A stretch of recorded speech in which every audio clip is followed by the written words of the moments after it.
So hello everyone, कैसे हो सबके सब। काफी बच्चों के यार डाउट्स आए थे मॉक टेस्ट पेपर से रिलेटेड। जिन बच्चों ने फर्स्ट अटेम्प्ट या सेकंड अटेम्प्ट को दोनों को कंप्लीट कर रखा है तो उनका काफी सारे डाउट्स थे। तो आज की वीडियो में मैं सभी डाउट्स को कंप्लीट कर दूंगा, तो वीडियो को पूरा देखना बिना स्किप करे, क्योंकि यार 4 से 5 ऐसे डाउट्स है, ये ऐसे डाउट्स है यार जो मोस्ट कॉमनली सभी के मन में है। राइट, तो स्टार्ट करते हैं वीडियो को यार। सबसे पहले डाउट है उन बच्चों का जो दोनों अटेम्प्ट कर चुके हैं। राइट, तो उनका यार ये डाउट है कि हमने जो फर्स्ट अटेम्प्ट में क्वेश्चन आए थे, हमारे जो फर्स्ट अटेम्प्ट में क्वेश्चन आए थे वही क्वेश्चंस रिपीट हुए हैं सेकंड अटेम्प्ट में भी। राइट, तो ऐसा क्यों, इसका क्या रीजन है। राइट, तो यार मैं इनका यार कहूंगा कि ऐसा इस प्रकार यार कि ये जो मॉक टेस्ट पेपर हुआ था ये सिर्फ और सिर्फ प्रैक्टिस पर्पस के लिए था, एंड जो क्वेश्चन सेट किए गए थे यार वो मॉक टेस्ट पेपर के वो सभी के लिए सेम थे, तो हर अटेम्प्ट के लिए सेम थे, इसलिए वो बार बार वही क्वेश्चंस रिपीट हुए। राइट, एंड सेकंड क्वेश्चन की बात करें तो यार मॉक टेस्ट पेपर का रिजल्ट आएगा या नहीं आएगा, ये मोस्ट कॉमनली क्वेश्चन है जो कि ऑलमोस्ट सभी छात्रों के है। राइट, सभी दिल्ली पॉलिटेक्निक के स्टूडेंट्स के क्वेश्चन है कि हमने जो मॉक टेस्ट पेपर को अटेंड करा है उसका क्या वैल्यू है, उसके रिजल्ट आएगा या नहीं आएगा, उसकी या उसकी रैंक आएगी।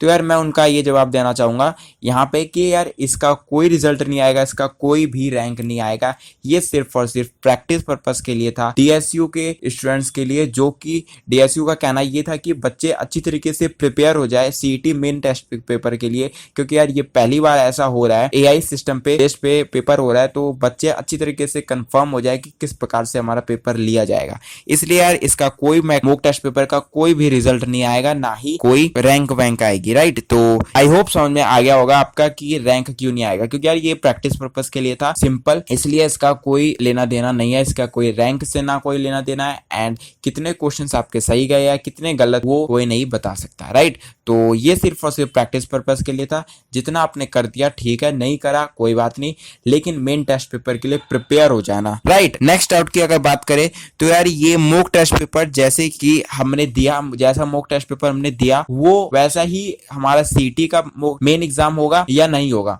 तो यार मैं कहूंगा कि मॉक टेस्ट पेपर सिर्फ और सिर्फ प्रैक्टिस के लिए था, एंड इसके जो क्वेश्चंस है यार जैसे ही आपने देखा होगा, जैसे ही आप मॉक टेस्ट पेपर को अटेंड करने जाते हैं तो उसके एग्जाम इंस्ट्रक्शंस में जो लिखा रहता है उसमें लिखा रहता है यार कि ये जितने भी क्वेश्चंस आएंगे वो आउट ऑफ सिलेबस आएंगे। राइट, तो अगर आप स्क्रीन पे भी देख सकते हैं इस प्रकार का आपका इंस्ट्रक्शन आएगा, जैसे ही आप अटेंड करेंगे मॉक टेस्ट पेपर को वैसे ही आपका ये आएगा। राइट, तो मैं यार यहाँ पे कहूंगा कि नहीं, ऐसा नहीं होने वाला है। जिस प्रकार का आपका मॉक टेस्ट पेपर आया था उस प्रकार के क्वेश्चंस नहीं आएंगे हमारे मेन एग्जाम में। राइट, एक भी क्वेश्चन रिपीट नहीं होगा, लेकिन हाँ उससे थोड़ा सा मिलता जुलता आ सकता है, लेकिन ये जो था आपका मॉक टेस्ट पेपर ये ऑलमोस्ट उसमें लिखा गया था कि ये आउट ऑफ सिलेबस है, लेकिन काफी बच्चों का ये कहना है कि नहीं यार ये आउट ऑफ सिलेबस नहीं था, ये 10th बेसिस का ही था। लेकिन भाई जो भी हो वो तो देखा जाएगा, लेकिन मैं यार यहाँ पे ये कहूंगा कि आपका जो मॉक टेस्ट पेपर के क्वेश्चन थे उस प्रकार का क्वेश्चन नहीं आएगा, क्योंकि यार ये जो क्वेश्चन थे ये काफी बच्चों के हार्ड लगे, काफी बच्चों को आसान भी लगे, तो यार इस प्रकार के क्वेश्चंस नहीं आएंगे। सीटी का जो आएगा पेपर मेन एग्जाम वो आपका 10th बेसिस का ही होगा। राइट, टोटली 10th बेसिस के सिलेबस के अकॉर्डिंग होगा आपका पेपर सीटी का main exam. Right, and next doubt ये है कि हमारा जो मॉक टेस्ट पेपर था वो सिर्फ और सिर्फ इंग्लिश में था, वो मेन एग्जाम भी ऐसा होगा या मेन एग्जाम में हिंदी में भी पेपर होगा। तो यार मैं यहाँ पे ये कहूंगा कि जो आपका मॉक टेस्ट पेपर था वो सिर्फ और सिर्फ प्रैक्टिस के लिए था, इसलिए जो हमारा एंड मेन एग्जाम है वो यार दोनों लैंग्वेजेस में आएंगे, जैसे कि डीएसयू ने कहा था, जैसे कि डीएसयू की वेबसाइट पे भी है कि हमारा जो मेन एग्जाम होगा सीटी का वो दोनों लैंग्वेजेस में होगा। राइट, हिंदी में भी एंड इंग्लिश में भी, तो उसकी टेंशन मत करो। मॉक टेस्ट पेपर सिर्फ और सिर्फ प्रैक्टिस के लिए था, इसलिए इसको खाली इंग्लिश में बनाया गया, लेकिन हमारा जो सीटी का मेन एग्जाम होगा वो हमारा हिंदी में भी होगा एंड इंग्लिश में भी होगा। राइट, जो नेक्स्ट डाउट है मॉक टेस्ट पेपर सबमिट हुआ है या नहीं एंड उसका क्या आगे का फर्दर प्रोसेस होगा। राइट, तो यार मैं ये यहाँ पे कहूंगा कि मॉक टेस्ट पेपर आपका सबमिट हो गया है, वो सिर्फ और सिर्फ प्रैक्टिस के लिए था। डीएसयू को भी देखना था कि बच्चे अटेंड कर सकते हैं या नहीं एंड उनमें क्या कमी आ रही है, तो इस प्रकार के सभी क्वेश्चंस के आई होप आपको मॉक टेस्ट पेपर अटेंड देने के बाद पता चल गया होगा कि हमारा एग्जैक्टली किस प्रकार से पेपर होगा मेन एग्जाम। राइट, तो इसमें यार क्वेश्चंस कम थे मॉक टेस्ट पेपर में, लेकिन हमारा जो सीटी का मेन पेपर होगा होगा वो अकॉर्डिंग टू सिलेबस होगा। सिलेबस वाली वीडियो मैंने डाल रखी है तो उसको देख लेना, राइट। एंड लास्ट जो डाउट है यार, ये काफी बच्चों का है कि हमारा जो फर्स्ट अटेम्प्ट हमने किया एंड सेकंड अटेम्प्ट के लिए जैसे ही हमने लॉगिन कर रहे हैं, जैसे ही हम लॉगिन कर रहे हैं तो यार वहां पे ऑलरेडी सबमिटेड क्वेश्चन का आ रहा है। तो यार ऐसा क्यों आ रहा है?